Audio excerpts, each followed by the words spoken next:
Now, real quick, before I get into the Diddy $100 million lawsuit that he was just found that he's going to have to award in default, I want to mention for Taylor Swift, this is what I was trying to find at the end of that report. But I couldn't find it. No, this is important. This is important because if celebrities are coming out and endorsing candidates, they should have a reason why. And she is encouraging people to vote early, and she's encouraging young voters to get up and vote. Like, these are people that normally would disconnect and were disconnected for a very long time before Kamala got involved. So that's why I thought it was important, but I couldn't find it in her long caption, but I wanted to point that out. So now to Diddy. So there was a story that broke yesterday that Diddy was found in default of $100 million judgment to a guy named Derek Lee Cardello Smith, who is currently an inmate in Michigan. And this inmate claimed that him and Diddy hung out back in the 90s. In 1997, and that they were at a party in Detroit. They were drinking, smoking, all this stuff that he alleged. And he said that they had got naked at some point with some women and, you know, started doing whatever. And then he felt a male hand on his left buttocks. And he's saying that the hand was allegedly Diddy's hand. And because of that, he sued Diddy for a ton of money. He knew it was Diddy's hand? That's what he said. Okay. According to him, allegedly, right? So he sued Diddy for a ton of money. Now, it's unclear if the statute of limitations is up on the actual, like, the assault stuff that he's claiming, but the judge didn't even address that because Diddy didn't show up to court.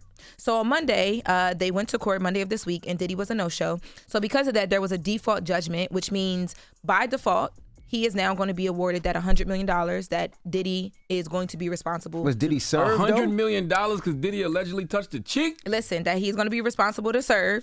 The judge was nice, and she set up a payment schedule. She said Diddy could do, you know, $10 million per month starting October 1st.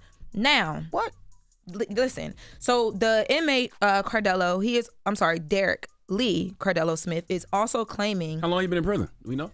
He has been in prison for, I do have that information. Give me a second. That sounds weird that Diddy wasn't in court. Diddy has a bunch of attorneys that I'm sure read the docket all the time to see if he's being sued, and they would have had to serve Diddy. I'm going to get into all of that. So sounded way weirder that they was all naked together and he touched the cheek, but you know. He said, but he didn't say Diddy face. He just said it was a male hand. Those allegations don't even sound weird in 2024 anymore about Diddy. Not that I know that they are true or not, but that's the narrative right now. So he's the Cardello Smith is a convicted felon and sexual predator. This is according to Diddy's attorney, Mark Agnifilio. He says he's been sentenced on 14 counts of sexual assault and kidnapping over the last 26 years. So how many? On 14 counts of sexual assault and kidnapping over the last 26 years. Diddy's attorney continues to say that Cardello Smith's resume now includes committing fraud on the court from prison, as Mr. Combs has never heard of him, let alone been served with any lawsuit.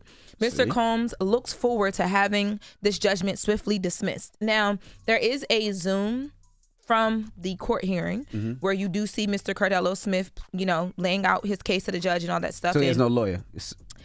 No, he's there by himself. Oh, he's his own attorney. Yes, and the judge says, because he goes into all these details, and she's like, whoa, I didn't need all that. Like, he's claiming a lot of stuff on the Zoom, and she says, well, you're not an attorney, so I know that you didn't know that, but this is just for me to talk about what the judgment will be.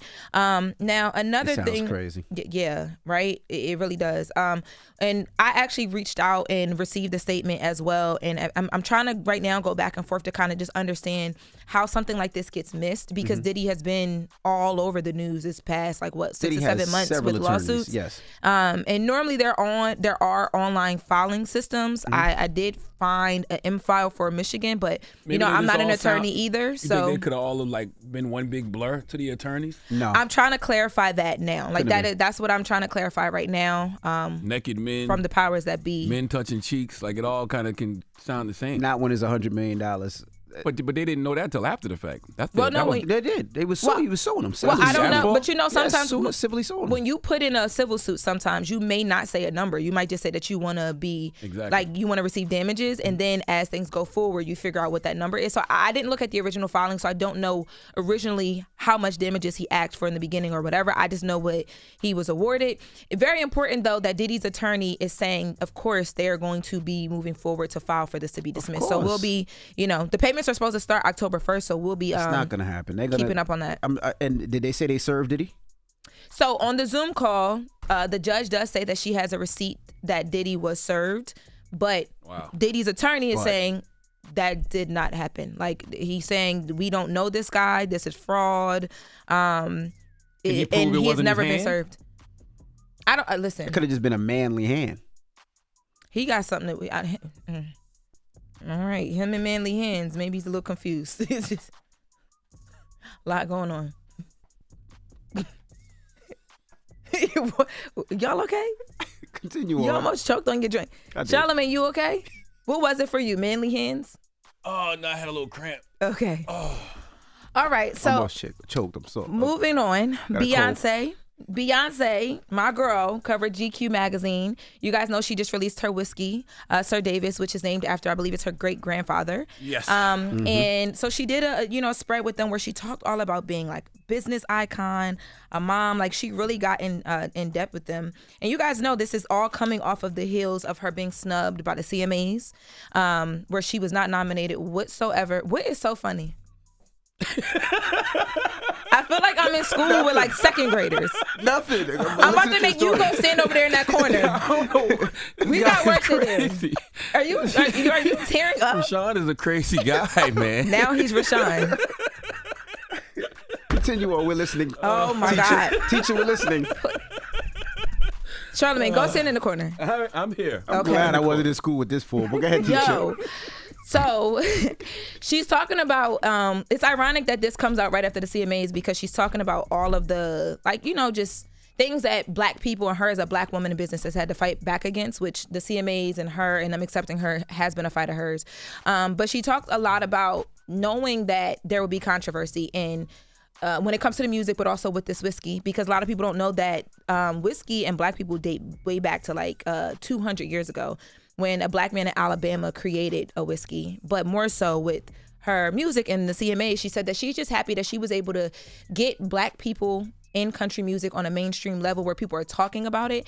And artists like Shabuzi, Tanner Adele, Willie Jones, Brittany Spencer, all of these black artists in country music are now getting these mainstream media looks. So that's why, even though she didn't get nominated for the CMAs, what she did with that album is bigger than that because she introduced all those artists. And you know what else? I read that GQ article yesterday. You know what else I liked about that article? What? Even though she got her own whiskey, she bigged up Fawn Weaver and Uncle Nearest and talked about their history and talked about Uncle Nearest whiskey. She bigged up the other person who's the founder too. I can't remember her name though. I don't have it here. But I liked also too, she talked a lot about like family, and it made me look at her as human. She talked about like she doesn't do certain things when her kids are in school and they come to the office with her. It's kind of like how y'all talk about being like really busy dads. Yep. So that was like interesting to hear her take on too, because she keeps her family life so private. She does. But yeah, so shout out to my girl B, and a CMA, she ain't stunting y'all. Okay. So she good. All right. Well, thank you for that, Jess with the Mess with Lauren LaRosa. Now, Charlamagne, who you giving that down to? Hey, man, I'm just here to piss off MAGA this morning. We need Donald J. Trump to come to the front of the congregation. We just have to have an honest conversation about what we saw last night, okay? And salute to all the conservatives, all the Republicans out there that are being honest about what they saw last night. Okay. All right. And then when we come back, Tiffany Cross and Angela Rye will be taking your calls so we can get on the phone calls if you want to talk the debate last night. 800-585-1051. Donkey today's up next. Would you say something? I was just going to say, what was funny? Huh? It's the Breakfast Club. Good morning. Wake that ass up early in the morning. The Breakfast Club.